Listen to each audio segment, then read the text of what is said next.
Hello সবাইকে, welcome to my channel kiwi blogs. আজকে দিনটা ছিল মঙ্গলবার। আমি সারা সপ্তাহ অপেক্ষা করে থাকি এই মঙ্গলবার দিনটার জন্য, কারণ মঙ্গলবার ওর ছুটি থাকে, আর ছুটি থাকা মানে একটু ঘুরতে যাওয়া। তো সেই মতো বেরিয়ে পড়েছিলাম। কোথায় যাব ঠিক জানি না, তবে এই রাস্তা দিয়ে লং ড্রাইভ করতে বেশ ভালোই লাগে।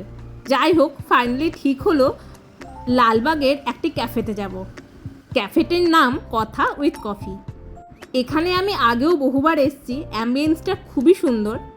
অ্যাম্বিয়েন্সটা তো সুন্দর, তার সাথে সাথে খাবার দাবারও অসাধারণ। চলো তোমাদের চারিদিকটা একটু ঘুরিয়ে দেখাই। আর এখন যেহেতু মাঝে মাঝে বৃষ্টি পড়ছে, তাই চারিদিকের ওয়েদারটা ছিল অসাধারণ। তো চলো এবার ভেতরে ঢুকে বসা যাক।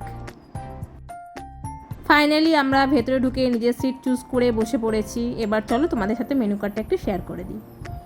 মেনু কার্ডের সব আইটেমই ছিল বেশ রিজনেবল প্রাইসের মধ্যে। এখান থেকে আমরা কিছু অর্ডার করে দিলাম, তারপর চারজন মিলে বসে বসে বেশ গল্প করছিলাম। বাইরে পড়ছিল বৃষ্টি, আর আমাদের চারজনের গল্প বেশ জমে উঠেছিল। আর আমি ভাবছিলাম কতক্ষণে খাবার আসবে, যেহেতু আমার প্রচণ্ড খিদে পেয়েছিল। তো যাই হোক, চলে এলো আমাদের কফি। তারপর কফিটা খেতে খেতে আমি ওয়েট করতে লাগলাম আমাদের নেক্সট আইটেম কখন আসবে। তো আমাদের নেক্সট আইটেমের নাম ছিল পাঞ্জাবি চিকেন স্টিক। আর এই আইটেমটা ওরাই আমাদের রেকমেন্ড করেছিল, তো ওদের রেকমেন্ডেশনে আমাদের নেওয়া। আর ছিল চিকেন ড্রামস্টিক। তো পাঞ্জাবি চিকেন স্টিকটা আমরা ভাবছিলাম কেমন লাগবে, কিন্তু তোমরা যদি যাও আমি বলবো একবার অবশ্যই ট্রাই করো। খেতে খুব অসাধারণ ছিল, মানে অসাধারণ বললেও কম বলা হবে, আমার তো দারুণ লেগেছিল। তারপর আমরা খাওয়া দাওয়া শেষ করে সব লাস্টে নিয়ে নিয়েছিলাম ম্যাঙ্গো লস্যি, যেটাও খুব অসাধারণ খেতে ছিল, আর টেস্টটাও সুন্দর ছিল।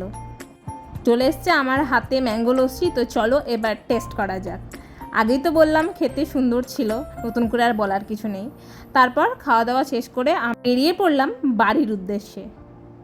তো চলো এবার বাড়ি যাওয়া যাক। আর এই ভিডিওটি যদি তোমাদের ভালো লেগে থাকে অবশ্যই like, comment, share and subscribe. Tata, আবার দেখা হবে অন্য কোনো ভিডিওতে।